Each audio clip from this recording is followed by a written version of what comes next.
You see Jason Ketching has switched to his red bike for this race. That means it's his production bike. You know, I'm thinking I'm going to have to spend a little more time in the catching pit exploring that Riley product down there. Riley Brewing has turned out to be a big supporter of the AFM and catching competition. 2 board is up. We'll hand it over to John Fosgate. Okay, 1 board is up, looking for a good quick start here. Sideways, green flag. Oh, the outside of the front row just kills it on the start. Tough break for him. He's going to go up the hill pretty close to last, next to last. What a brutal way to start a race. Too bad. Now we got second wave getting ready to go there. 1 board, sideways,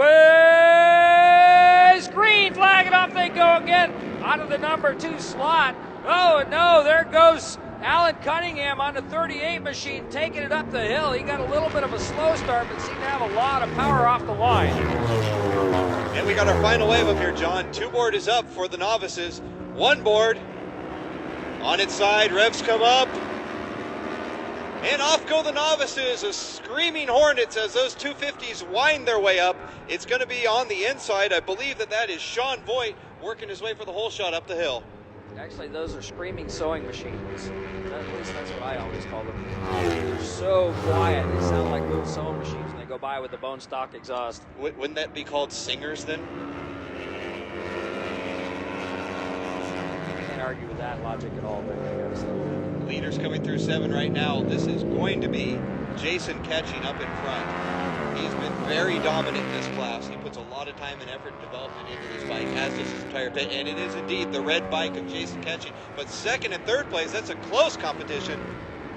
Yeehaw, what a move. It looked like a move underneath it. Yes, on the brakes into the chicane. And a clean move, too. Very nicely done. Don't know who that is now in second spot, but it was very nicely done. A clean and green move. You know what? I see orange wheels, and you know I automatically think, that's David Raff. I was going to say the same thing. It looks like a Spears racing bike to me. I don't know if it is or not yet. But boy, it was surely a pretty pass on the brakes going into the chicane. It is, in fact, or does appear to be David Raff. I'm waiting for timing and scoring to confirm it.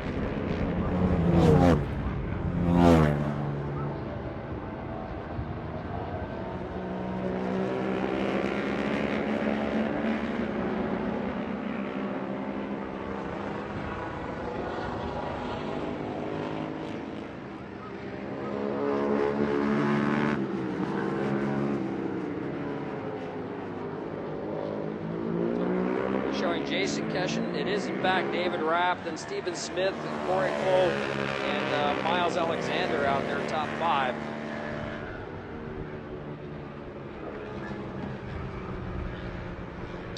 Alan Cunningham still in front in the 500, in the 500 twins. No big shock there. That last one was 650 production.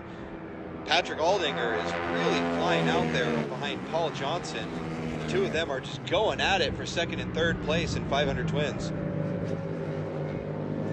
You know, a lot of this at a club level in some of these classes, most of the fun isn't necessarily about winning, but it's about having this amazing race with your good friend.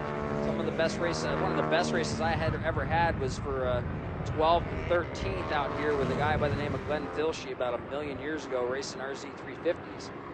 And sometimes the best memories are made back. In fact, David Raff right now trying really, really hard to reel in the catching competition ride. I'm not sure if that's the Kawasaki that the Spears Racing team had or what one that was. I know Brian Bartlow had a bike that he rode, and then there was another one that Michael Gilbert had ridden. It's probably that same bike, which is a well sorted out Spears Racing machine.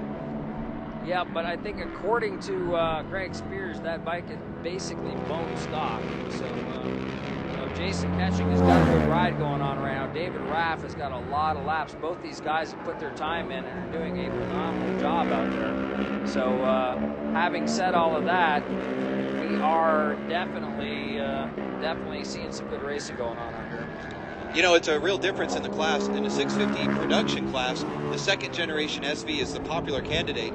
In the 650 Twins class, the first generation with its carburetors and extra tuning is the more popular of the platforms. So 2 different classes, 2 completely different bikes. Both of them very readily available for a reasonable fee, which is what keeps this class so popular.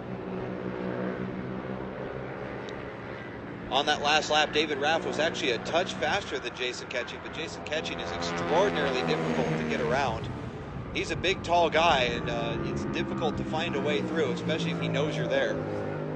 You know, if he ever threw a leg out, he could probably stop 3 bikes wide and slow it down. I tell you what, that guy is like, he's going to say he's like 7 feet tall. And I don't know, in reality, he's probably 6'3" or 6'4", but he's a big dude. But he sure throws that bike around like he's a little guy. Coming off the top of 8A right now, headed down the hill into the chicane. David Raff is very good at this spot right here, and Jason Ketching has got his work cut out for him if he's going to stay in the lead. Ketching through clean and still manages to pull a couple bike lengths at the exit as they head through turn 10 and into the turn 11 braking area right now. Raff is a monster on the brakes, and he's just looking underneath. If he can get just a little closer, he'll be in striking distance. Coming out right now down the front straightaway, getting the cross green and whites, and it is still Jason Ketching with David Raff right there on the Spears bike. Third place belonging to Steven Smith is what I'm showing, then Corey Clough and Miles Alexander, the top 5. Cross flags out. This could be first call for the Race Fuels Superbike race. The bikes are starting to set up in the hot pit now, so if you're in the Race Fuels Superbike race, you need to go down to the hot pits and start setting up your team right now.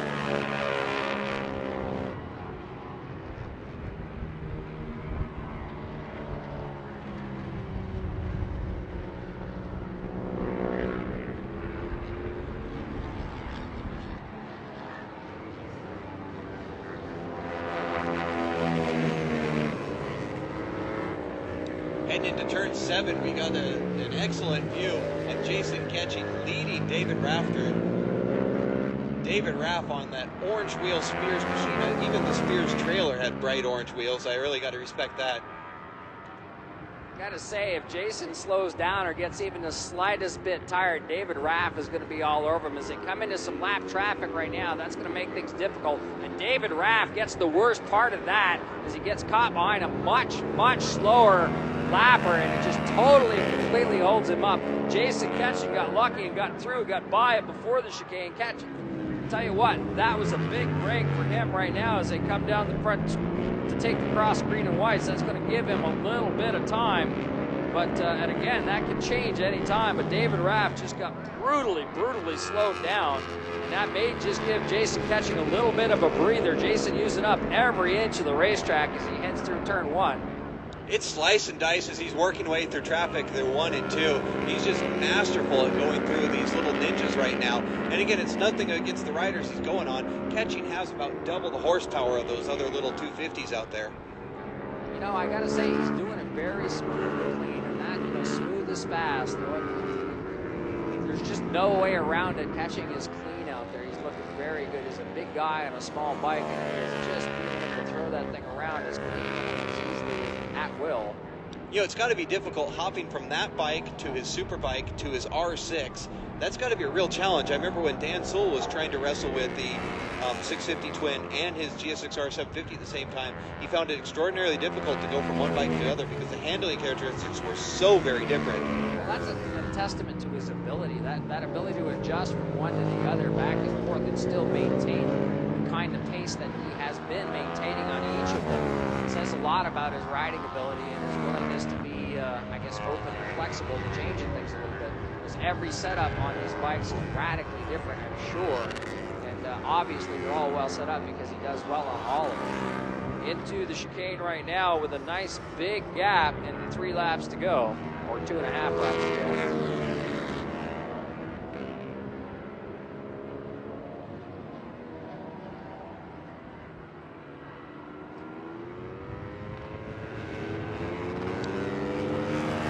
Jason Ketching absolutely getting the best of the traffic. That David Raff is not much of a factor anymore. He's so far back, and again, that's nothing against David Raff's riding. He just caught people at the exact wrong moments, and it happens sometimes.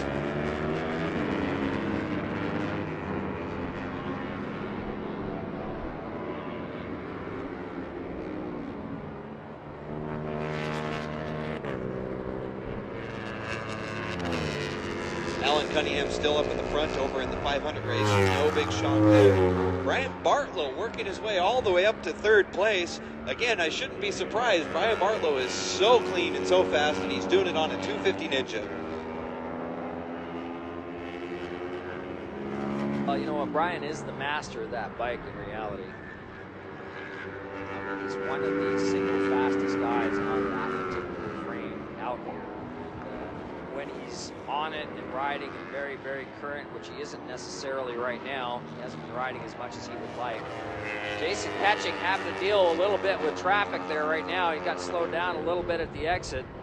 David Raff just kind of taking a chill pill back there in second spot. Ketching trying to keep his pace up, but got stymied a little bit by a slower rider.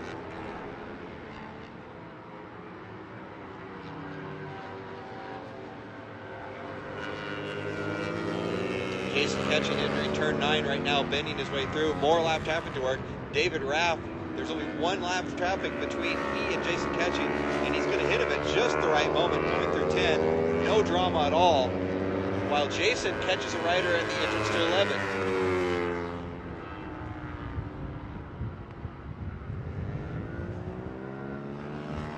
If David Raff can get by this traffic before turn 1, he may have a shot, but it's gonna happen. He's trying, he's looking, and he thinks better of it the last second. He's gonna have to relegate him back to second place unless Jason makes a huge mistake. White flag is flying. We already see the Pro Superbike grids getting ready down in the hot pit. If you are in the Race Fuel Superbike race, you need to be down in the hot pits, gridded up.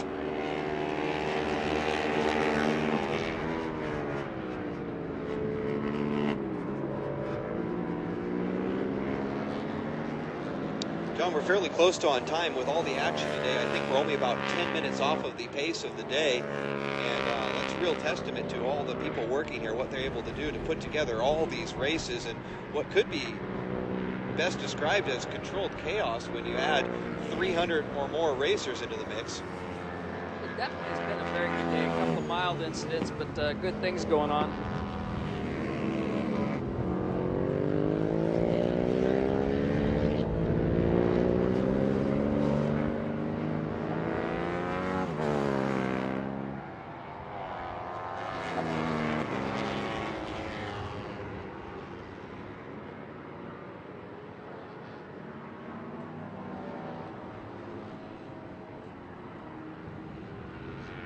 And I think my eyes see Bob Tigard walking on through the grandstand. It's always great to see him make his journey up from Southern California.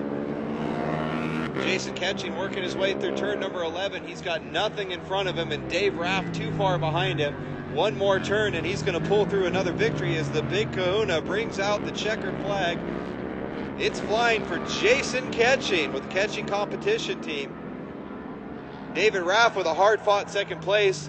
Didn't get the best of the lap traffic. In third place is going to be Steven Smith, who's working his way into turn 11 right now.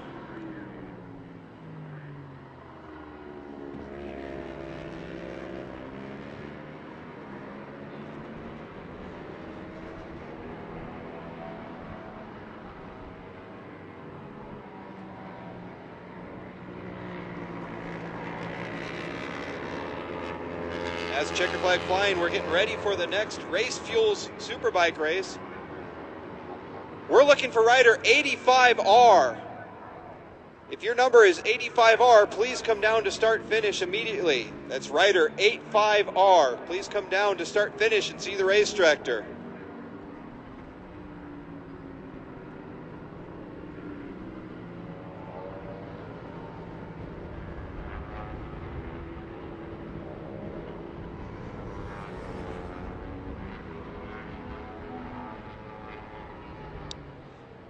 Alan Cunningham with a lonely ride up front there, pulling off the win in 500 Twins. As this race concludes, again, the hot pit is all the action for the Pro Superbike race, brought to you by Race Fuels.